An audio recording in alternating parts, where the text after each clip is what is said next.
Coming up on our newscast, President-elect Yoon held a phone with the EU Commission head.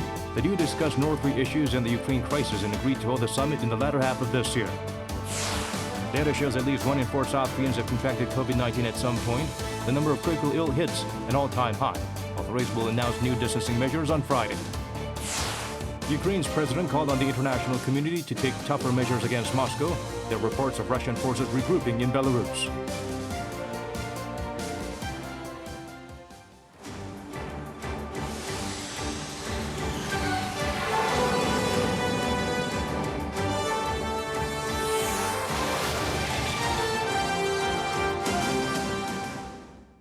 Good to have you with us at this hour. I'm Daniel Che here to bring the latest. Let's begin with our top story. President-elect Yoon and EU Commission head Ursula von der Leyen agreed to hold a summit in the later half of this year, if possible. During their phone meeting, the duo discussed sanctions against Russia. Yoon said Moscow's invasion can never be justified and called for international cooperation so that the Ukrainian people can return to a peaceful life.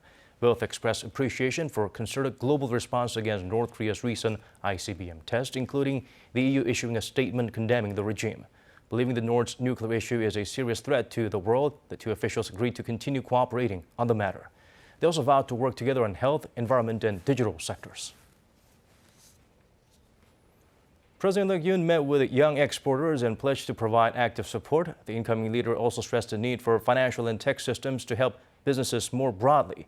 Yoon Jung-min shares with us his remarks. Meeting young people working in the trade industry, President-elect Yoon Suk-yeol pledged active support for them, not just for what he termed hardware, but also for software, meaning the digitalization of logistics.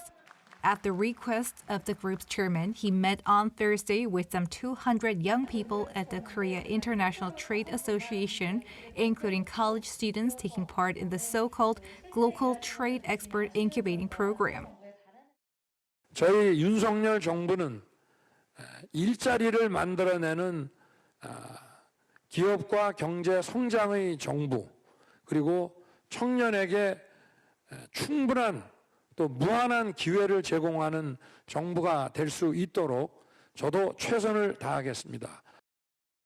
Earlier in the day, Yoon was debriefed by the economy divisions of his transition committee. According to a readout by his spokesperson Kim Moon-hye, Yoon stressed the need for financial and tax support for businesses. He said South Korea had invested in the past about 5% of its GDP for research and development, but that spending lacked focus. The president-elect called for his team to think more about how research funds should be spent rather than how much should be spent. He also asked them to find ways to discover and help globally competitive startups and small and medium-sized companies. Yoon Jung-min, Arirang News. Yoon's Transition Committee requested the current government to immediately devise measures to ease real estate transaction taxes, rather for people with more than one property, with the aim of increasing housing supply. There have also been calls for fuel tax cuts to be extended due to the rising gas prices. Lee Kyung-un has the full story. President-elect Yoon Suk-yeol has hinted at a major shift in housing policy, mainly an easing of real estate taxes. And to get things started, his transition committee is pushing for a temporary lifting of the heavy real estate transaction taxes for those who own more than one property. We will work for the measure to be in place for 1 year starting April. This is to preemptively respond to a tax hike that multiple homeowners will face due to a recent rise in housing prices. The committee has officially requested that the current government takes action immediately so that the implementation comes before June 1st, when property holding taxes are calculated. That's to incentivize homeowners to sell their extra properties before then by easing their tax burdens, which will ultimately facilitate sales in the market. The committee says if the current government does not make the enforcement, President-elect Yoon will be making the decree as soon as he takes office on May 10th. In line with revising housing policies, President-elect Yoon has also called on the committee to ease mortgage regulations, in particular for first-time buyers, increasing the LTV or loan-to-home value ratio. The committee has also requested the government increases the fuel tax cut from the current 20% to 30%, also starting in April. Meanwhile, as for compensating small businesses hit by COVID-19, the committee has made clear its willingness to push for an extra budget bill, but this will need to wait after Yoon takes office. The Transition Committee will be fully in charge of planning the extra budget. Then the budget bill will be submitted by the Yoon Suk-yeol administration once it is launched. Earlier in the day, President-elect Yoon said this will be some $40 billion, repeating his previous extra budget plan. But the committee says the scale and how to procure the money have not been finalized. 이경은, Arirang News. The nation is seeing a sizable drop in the daily COVID-19 tally, but with a growing number of people having symptoms after recovering, authorities decided to launch an investigation into the long-term effects of the virus. Choi Min-jung tells us more. South Korea's daily COVID-19 tally has dropped significantly. The country on Thursday reported 320,743 new COVID-19 cases, a drop of more than 100,000 cases from the previous day, and a whopping 300,000 cases fewer than at the country's Omicron peak 2 weeks ago. However, the number of critically ill patients is at a record high for the second day in a row, with 1,315 in critical condition. And there were 375 more deaths. Despite the current virus situation, the Wall Street Journal on Wednesday reported that South Korea could become the first country to transition to an endemic. It quoted U.S. infectious disease physician Monica Gandhi, who said this is mainly because the country has one of the highest vaccination rates among adults, high trust in the public health system, and the right tools to emerge from the pandemic. The journal pointed out that South Korea is at the leading edge of countries in Asia, despite cases for March hitting 3 times higher per capita than during the peak experienced in the US and the UK. As part of another effort to improve its pandemic response, health authorities on Thursday announced they will launch an investigation into the long-term effects of COVID-19. There is not enough research on the long-term effects of COVID-19 worldwide. There is a limit to treating patients or managing the virus situation with the existing studies. This is why we need more standardized and accurate data on lingering post-COVID-19 symptoms to tackle the pandemic more effectively. From the current studies conducted by local health research institutes and medical facilities, 20 to 79% of patients experienced fatigue, shortness of breath, and sleep and mood disorders after recovering from COVID-19. Around 19% have visited a medical facility due to such reasons. However, studies up until now are only based on those who are severely ill, hospitalized, or have underlying health conditions. To create more reliable data, authorities will be conducting studies on post-COVID symptoms on 1,000 patients. Choi Min-jung, Arirang News. South Korea started rolling out COVID-19 vaccine for children between the ages of 5 and 11 on Thursday. This age group can get Pfizer shots at a lower dose than adults. Shin Yeon walks us through day 1 of the inoculations. Starting Thursday, young South Koreans aged 5 to 11 were for the first time able to get their COVID-19 vaccines. Health authorities have been strongly advising children at high risk, including those who are obese, diabetic, or with underlying conditions, to get the shots, especially as this age group currently makes up more than a tenth of new infections. But most parents have decided to wait before vaccinating their children in case of any adverse side effects. Reservations have been open for a week, but only 1.5% of those eligible have booked their shots. Authorities explain this is because they have been advising vaccine shots to children at high risk. When making their recommendations, they also excluded those who have already been infected. Some 44% of children aged 9 and under have caught the virus so far. But during Thursday's briefing, authorities reiterated the efficacy of vaccines. They added how they only recommended vaccination after talking with many experts and analyzing evidence. Vaccination is the strongest way to tackle COVID-19. We strongly advise children aged 5 to 11, especially those with underlying conditions, to get their first jabs. Those that did receive their shots on Thursday were accompanied by their parents. We had already made up our mind to vaccinate our child, so we wanted to do it as quickly as possible. It didn't hurt too much. I thought it would just be like a regular flu shot. COVID-19 shots set aside for children are Pfizer shots, but with a lower dosage. Children get only a third of the regular dose that is given to adults. They can get their second jab 8 weeks after their first one. Reservations are still open and can be made online. Walk-ins are also allowed as long as parents call one of the 1,200 designated clinics in advance and check if there's any leftover stock. 신예은, Arirang News.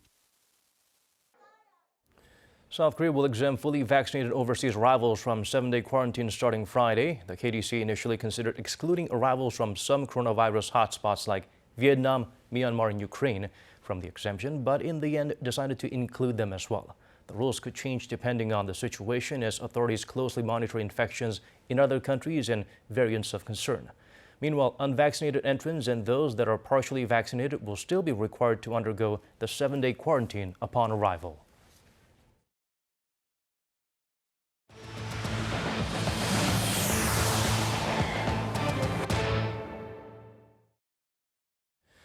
Hopes were high the war in Ukraine could enter a new phase with recent peace talks. Unfortunately, there's no immediate ceasefire in sight at the moment. Our Han Sung-woo is standing by on the line with the latest. Sung-woo, let's start with President Volodymyr Zelensky. He's called on the international community for tougher sanctions. Correct, Daniel. President Zelensky, in a virtual address to Australia's parliament on Thursday, urged for new and tougher sanctions against Russia, explaining that Moscow's invasion and past wrongdoings, if not held accountable, may set a bad example for the international community as a whole. If we don't stop Russia now, if we don't hold Russia accountable, then some other countries who are looking to start similar wars against their own neighbors will decide that such things are possible for them as well. On a similar note, the Ukrainian leader asked the Dutch parliament for weapons reconstruction aid and a halt to all business with Russia, saying the Dutch purchase of Russian gas is contributing billions of euros to the aggressor's war efforts. And on the ground in Ukraine, President Zelensky says the country is bracing for more Russian attacks in the eastern region. That's right, Daniel. But let me begin with what's happening in Ukraine's northern cities. CNN reports that just a day after Moscow said it would drastically reduce its combat operations in Kyiv and Chernihiv, Russian forces further bombarded the two cities on Wednesday local time, the mayor of Chernihiv calling it a colossal attack. President Zelensky has referred to ongoing negotiations as, quote, only words, as his country prepares for new assaults in the east. There are also other words about the alleged withdrawal of Russian troops from Kyiv and Chernihiv, but the alleged reduction of activities by the occupiers in these areas. We know that this is not a withdrawal, but the result of the pushback, a result of the work of our defenders. Russia is reportedly regrouping to shift its focus to the eastern Donbas region, an area that's become increasingly occupied by Russian-backed separatists, which the Kremlin says it is helping to liberate from Ukraine. They've started to reposition. I don't know that I'd say all of them moved out. We've seen them begin to reposition less than 20%, our assessment on today. And we think some of them, not all, but some of them have already moved into Belarus. According to Ukrainian officials, the move to Belarus may be for creating a reserve to replenish losses in manpower and military equipment of Russian forces operating in Ukraine. This all comes after Zelensky's hour-long phone call with U.S. President Joe Biden, where he thanked him for promising an additional $500 million in direct budgetary aid for Ukraine. And so we're hearing Washington has reiterated its view that Russia's invasion of Ukraine is a strategic failure for Moscow. Indeed, Daniel. The White House said on Wednesday that it believes Russian President Vladimir Putin was misled by advisors who were afraid to let their leader know how much Russian forces are struggling in Ukraine and how bad Western sanctions are damaging his country's economy. But I do think that making this information public contributes to an understanding that this has been a strategic failure for Russia. Obviously, we will continue to pursue our strategy of imposing severe costs on Russia and trying to strengthen Ukraine on the battlefield and at the negotiating table. The UK, another Western ally of Ukraine, shares similar views. Speaking Thursday in Australia, the head of Britain's Intelligence, Cyber and Security Agency, Jeremy Fleming, said it appears Putin massively misjudged the Ukrainian resistance and overestimated Russia's ability to secure a rapid victory. We've seen Russian soldiers, short of weapons and morale, refusing to carry out orders, sabotaging their own equipment, and even accidentally shooting down their own aircraft. That's all I have for now, but I'll be on the watch for further developments. Back to you, Daniel. Thank you for those updates, Sang-woo. Moving on, unusual movements continue to be detected in North Korea, this time at the Sinpo South Shipyard, where a submarine used for ballistic missile launches is housed. Experts believe the regime could be securing technology and parts needed for missile development from China and Russia in order to get around international sanctions. Kim Da-mi provides a deeper analysis. New satellite imagery of North Korea's Sinpo South Shipyard shows what some have called unusual movement by the regime's experimental ballistic missile submarine, which could indicate the possible test firing of an SLBM in the near future. According to Beyond Peril, a U.S.-based think tank on Wednesday, the A-24 Young experimental ballistic missile submarine was seen being moved from under a canopy that usually covers it. The North used the submarine to test fire an SLBM in October last year. Beyond Peril added that the exact reason behind moving the submarine is unknown, but it's likely related to ongoing modifications, repair work, and preparations for an SLBM test.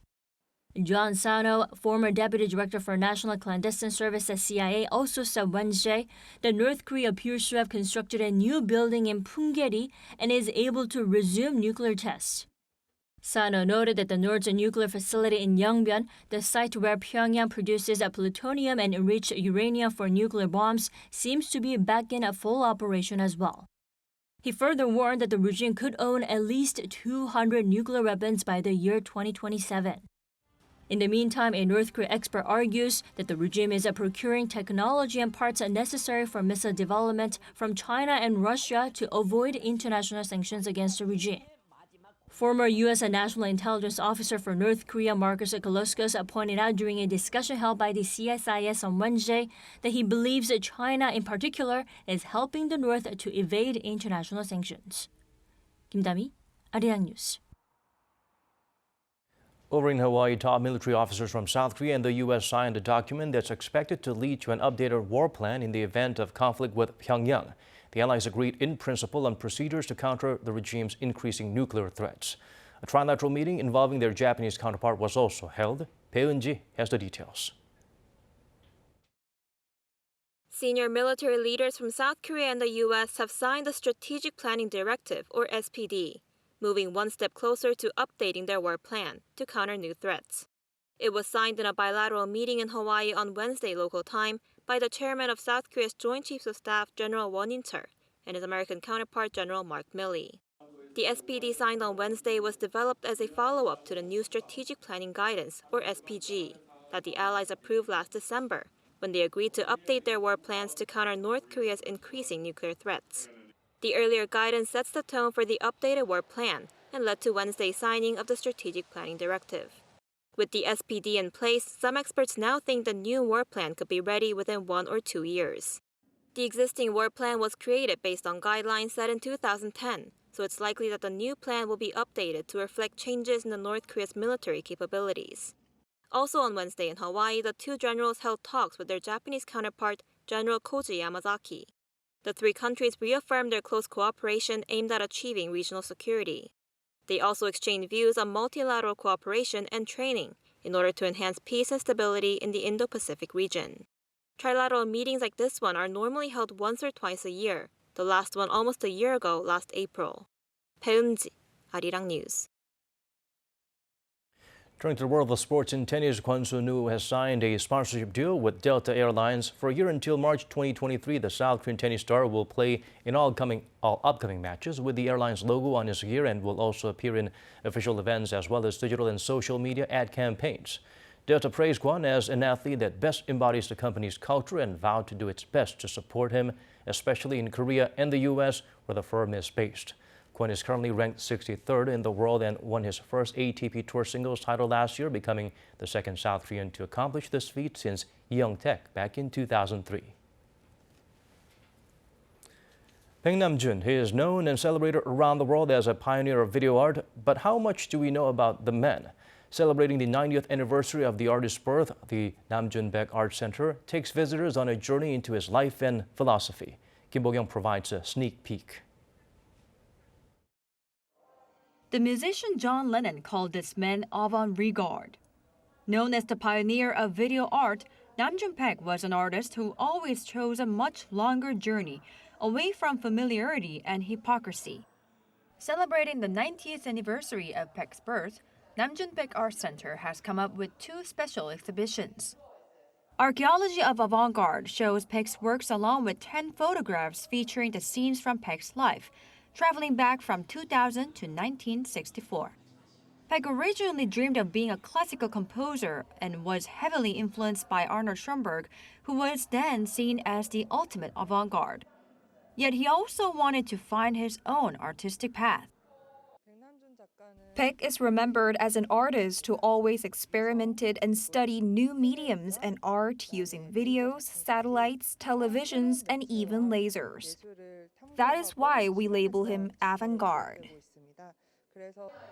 Rehabilitation of Genghis Khan, which won the grand prize at the Venice Biennale 1993, shows visitors how Paik saw himself as a nomad like the Mongolians. And visitors can see how much Paik also sought to make radical changes in music by having artists play violins that had been pulled out of the water.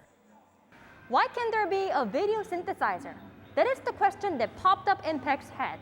Just like a DJ mixing sounds, the Paik Abe video synthesizer modulates colors and presents shuffled images filmed by cameras. Another exhibition is a rendition of Paik's music score to the Symphony for 20 Rooms.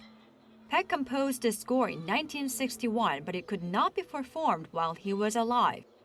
Rather than notes or scales, the score depicts 16 rooms with several instructions on a paper. He assigned various sounds, objects, and devices for each square, and with the help of 7 contemporary artists, each square has been unfolded as a viewable score. Based on Paik's instructions written on the text score, each room displays music stimulating not only the eyes and ears, but also the sense of smell. As visitors make their own sounds using devices, the overall sound continuously changes depending on who turns the pages of the score and how they operate the devices. The curator says perhaps that is the reason why there were only 16 squares on the paper instead of the 20 rooms mentioned in the title, leaving the rest of the symphony to be completed by its audience. Kim Bo-kyung, Arirang News.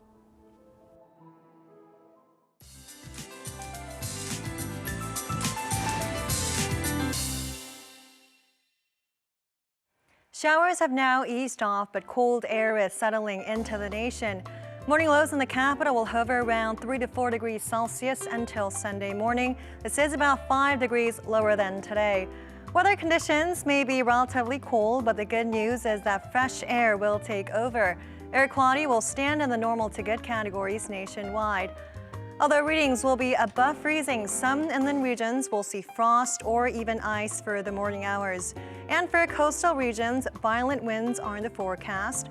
That especially applies to the coastlines of the west and the south. Gusty winds could lead to high waves, so please stay away from shorelines. Aside from Jeju Island, the entire nation will be under sunshine. Seoul will start off at 4 degrees Celsius.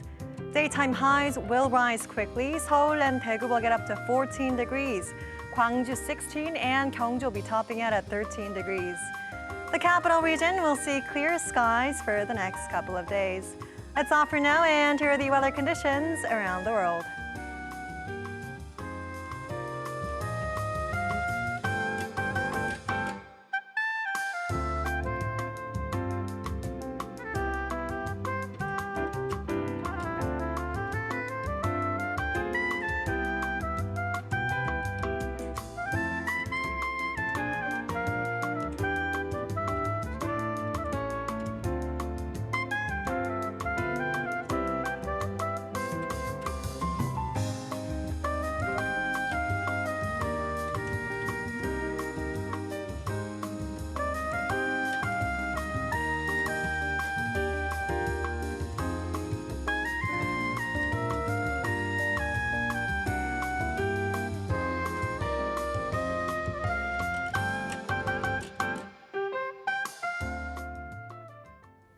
That's all from us. As always, thank you for watching.